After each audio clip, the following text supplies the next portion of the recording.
hahaba yung biyahe namin ngayon kasi medyo malayo yung pagkakampingan namin. So, that only means I have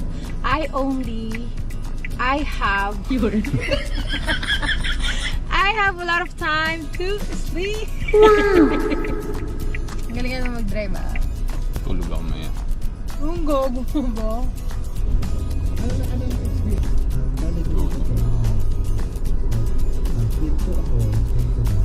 Sinabi yun sa kaibigan. Ano gagawin mo sa yung tanong ni Gigi?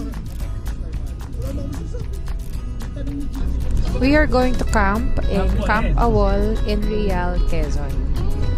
This time, wala kaming expressway na dadaanan and yung daan namin is sa Marilaki. Pinakatumbok nito is yung Quezon and dun yung part ng Camp Awol. Sobrang haba ng biyahe namin dito. Umalis kami sa bahay ng mga 10:30 a.m. And inabot kami ng 5 hours bago makarating sa pinaka-camping site. Iba-iba din yung trail na dadaanan ng sasakyan. Merong rough road, merong sobrang sikip na daan kahit maganda yung daan. May pa-mini river crossing. Excited kami nung finally nakita namin na may signage ng Camp Awol. And after 5 hours ng biyahe, nakarating na nga kami sa Camp Awol campsite. Ha? Plano talaga namin is mag-car camping. Pero nung dumating kami, hindi nila kami inalaw kasi wala pang dadaanan yung sasakyan. Kasi recovering pa sila from bagyong Christine that time. Dala-dala namin yan lahat from taas. I'm so tired. This is platform number 4. Ito na kagad yung river. Kailangan na namin mag-set up ng camp because it's already 4 p.m. Medyo malayo and pababa yung camping area nila from their entrance. Kaya pagod na pagod kami nung binaba namin yan. Tinulungan naman kami ng mga staff pero nakakapagod pa rin talaga. Nagmadali na rin kami mag-set up niyan kasi magdidilim na naman. Pinakamatagal na sineset up talaga yung tent namin. Kaya inuuna namin yan. Pinagtutulungan talaga namin bago kami mag-proceed sa mga kanya-kanya namin gagawin. Ito pa kasi yung mga classic tents na talagang per part bago siya ma-set up. Ang happy ko dyan kasi finally automatic na yung air pump namin. Before kasi naka-manual kami, so imagine mo para kami nagsi-CPR para mahanginan yung airbed. Medyo malaki ang tent namin. Ang problema ko lang dyan, masyado siyang mababa. Maximum 4 packs yung kayang ma-accommodate ng tent. Kaya maluwang kami kasi kaming dalawa lang naman ni Janros yung gumagamit niyan. Bagyo season pa niyan, kaya nag-full set up kami ng tent. So, meron ng waterproof layer and maglalagay din kami ng awning para in case na bagyuhin, hindi kami mababasa sa loob. Humahanap kami ng mga malalambot na part ng lupa para i-lock yung pinaka-awning para hindi hanginin. Aside sa naka-cover ng awning yung tent namin, meron pang extender yan para maging extra roof naman outside our tent. Nabili namin tong tent namin, pati yung awning sa Decathlon. Halos kompleto sila ng camping gears dun. Kaya yung first batch ng camping gears namin are all from Decathlon.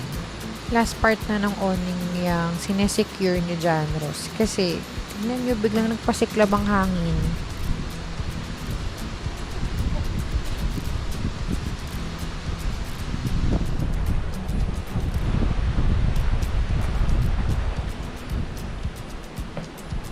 Para kaming reality check. Kaya ayan, mas hinigpitan pa ni Janros yung mga lock para kapag humangin ulit ng ganun, hindi tatangayon yung tent at awning namin. Finally, after 30 minutes, natapos na kaming mag-set up ng tent and yung awning. And kanya-kanya na kaming toka dito. Kaya Janros nakatoka yung mga pangkusina, mga food namin, mga pangluto. Nakatoka naman sa akin yung mga gamit namin sa loob ng tent. Yung higaan, pag-secure ng personal things, yung dining area namin, pati yung pag-set up ng mga ilaw. Kung napasok ko na yung personal things namin, sinet up ko na agad yung higaan namin. Ayos ng airbed, kumot, pati yung comforter para comfortable talaga kami pag matutulog. After an hour, natapos na kami mag-set up finally. Buti na lang maliwanag pa nung natapos kami mag-set up. Kaya pumunta muna kami sa Riverside na halos katapat lang din naman yung tawid namin. ng sasakyan, no? Uy! Hi!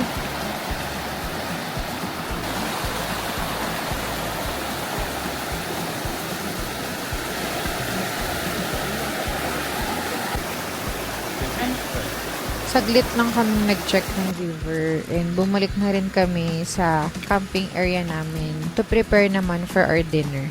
So, this is our tent.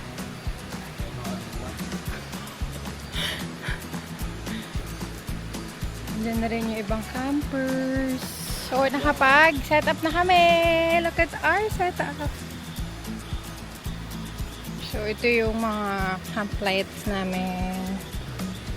Our fairy lights. Fairy lights. Ito ay anti-lamok. Tapos yan, camping light. And yung pinaka-table namin. This one. And our kitchen area. Kabili lang namin itong water jug na 20 liters. Ito nilalagay yung water. Tapos pwede siyang maging gripo. Nice. And then, itong nature hike na ice box. Na hindi pa namin nagamit. Meron na kagad ngat-ngat. We also brought cold brew. Little kitchen area. So, wala pa kaming gamit ng pado. Oh. Let's go to our higaan. Meron niyang airbed, may comforter, and unan. So, that's the view. Yan. Well, I have to open one of our camping lights. Para lang makapag-shoot. Kasi hindi maganda yung GoPro sa, gabi. Yes po. And it's pretty windy here. And ang ganda ng setup namin! Love it! This is our best setup so far. Let him cook! Nag-shoot muna kami para sa Halloween costume namin.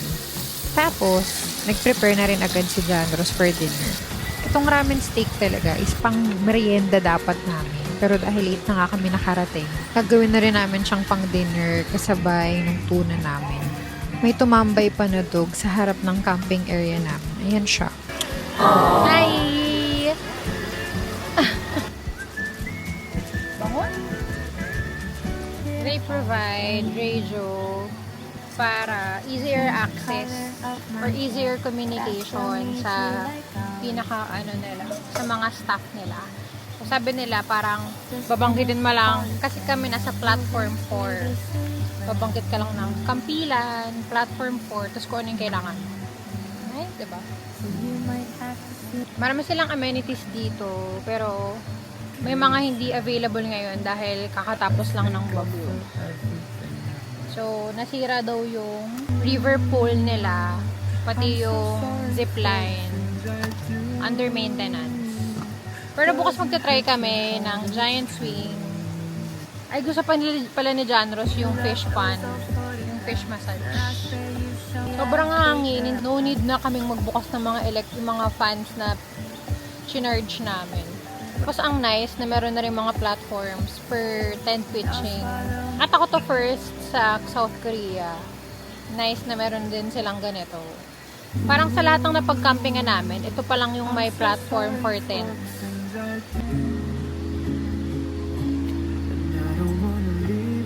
Tuna, ramen, and steak. Paano masarap? Okay na? Dinner time! Minimake sure lagi ni Janros na special talaga yung food namin when camping. Sarap-sarap nung pagkain namin dyan. As in. Tapos pinapanood din namin yung Brooklyn Nine-Nine. Kasi favorite naming series yun sa Netflix. Top shot. That wasn't a lie. I just didn't tell her. But, I got something I want to ask him anyway. That's the only bar. I'm fresh as fuck! Nakapag-shower na ako! Isa dito, nagkakape po. After dinner, nagugas na ako ng mga pinagkainan namin and nag-shower na rin kami para mag-ready makatulog. Pero bago matulog, syempre iinom muna kami para mas masarap yung sleep. Going to sleep!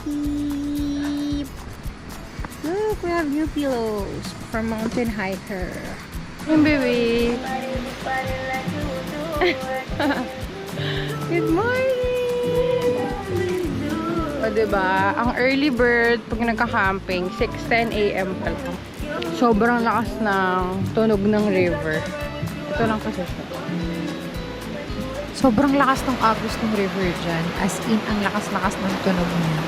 Tapos, ang lapit din kasi ng camping area namin sa river, kaya rinig na rinig.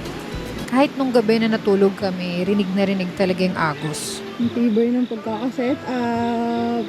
Hindi hinaangin all throughout ng gabi. Thanks, baby. You're the best.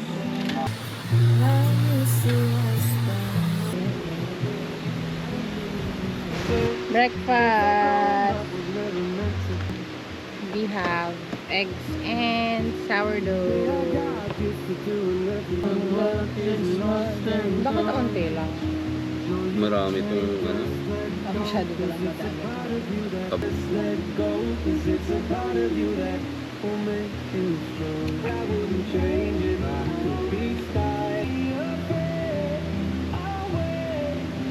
Pwede ko pa naman nakikita yung bola.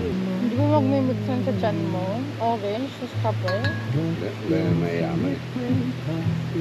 Nakakapipili ka na kung orange juice o kape. Ay, bibili kami. Di ba pinagsasabay? Stress ako kasi ang lakas ng hangin. Yung feeling ko parang may part na umulan pa. Hangin yun. Yun nga, kinakabahan ako sa gusto. Oh, hindi naman ano, mababaw. Pero nagigising-gising. Harap. Dapat ba? Di ba? After namin mag-breakfast, we decided na mag-ikot and i-check yung mga amenities na available ng Camp Awol. Madali lang din naman makita kasi maraming signages sa buong camping site. Ito yung hagdan na aakyatin para mapuntahan yung mga area ng activities nila. Saka taas. Pagod.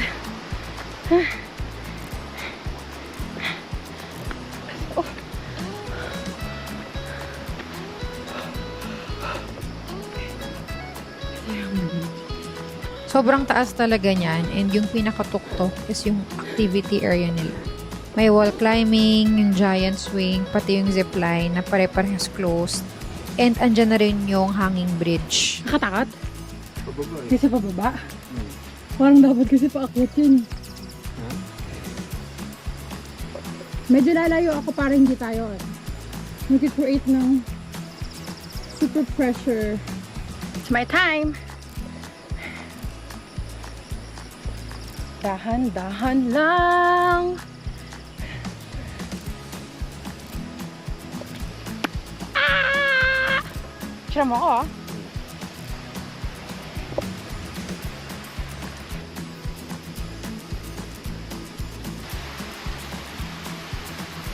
How do you go there?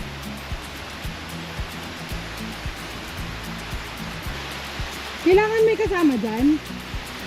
Ito naman ang giant web. Kaya? Ako naman! No running, swinging, pushing, jumping, and shoving. Tatanggalin daw ito. Let's do this.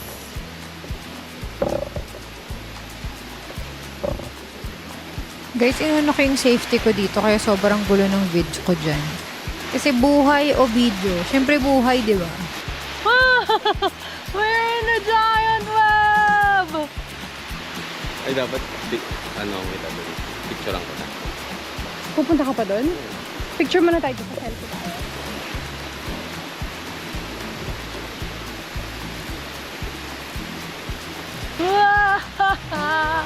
It's so nice! Punta dun si Jano sa may hanging bridge para picturean niya ako here! Goodbye, Giant Club! Pa. Fish pa?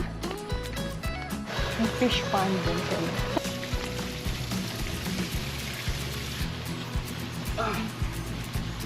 Lamig? Nagawa ko, kinakain ako. Kinakagat. Nagawa ko, kinakagat nga man. Okay na tayo, diba? Nagawa ko lalaki. Ang dami na naman! Ang dami yan. Ang dami na nila na gano'n sa isa pa! Parang natakot ako. Di ba ito nakakasugat eh? Parang natakot ako bigla. Ang dami nila sa paa, gag. Kinakuha. Gago! Hindi ko pa harap din dyan eh! Sana. Okay. Baba mo pa. Hindi na sila. Hello. Gago dami.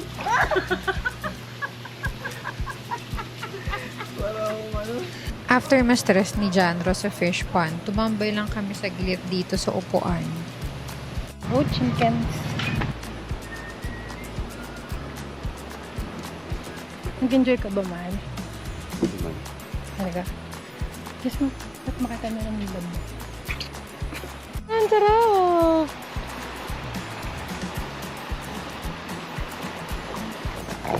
Hi! What's your name? Hi po! Hala, una, let's go. Sorry! Nagulat ako, be. Sorry! Halika na.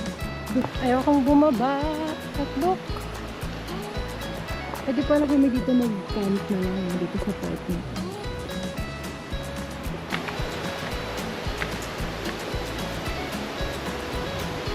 Kabalik na kami sa aming tent.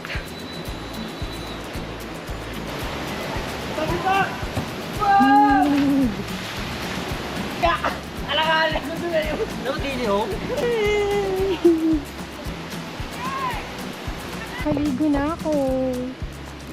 Higpit muna ng gamit.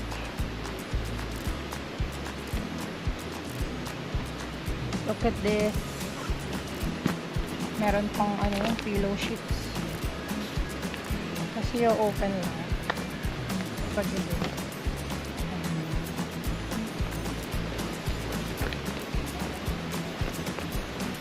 After namin mag-ikot, bumalik din kami sa tent. Nagugas ako ng plato. Naligo na rin kami. Tapos, start na kami ng pagligpit ng setup namin. Inagahan na namin yung kilos kasi alam nga namin na mahaba-haba yung babiyahihin pa namin pa uwi. And plano na lang namin na mag-lunch outside. Mga around 11 a.m. Natapos na din kami. Alis na kami! We're going home! Kaya ko nga, if di mo kaya mag-drive. Pero ako na. Hindi mo kaya. Kaya ko yun. Ayan, trails. Salamat po! Thank you po. Balik kami. Balik kami. Matarik. Matarik pa. Hindi pa ulo. Ito na nga ang simula ng kalbaryo ni Janros. Ang biyahe namin pa uwi.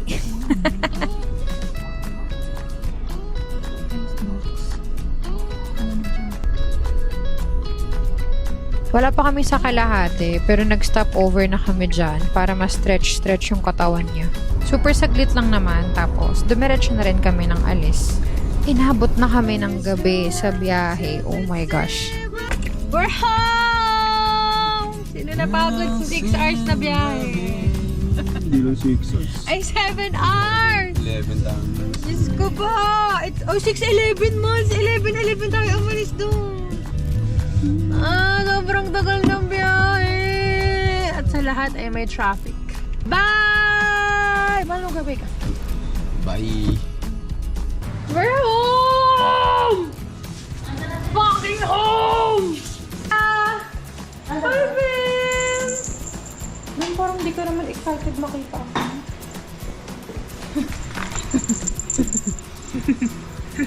Pakita ka sa camera.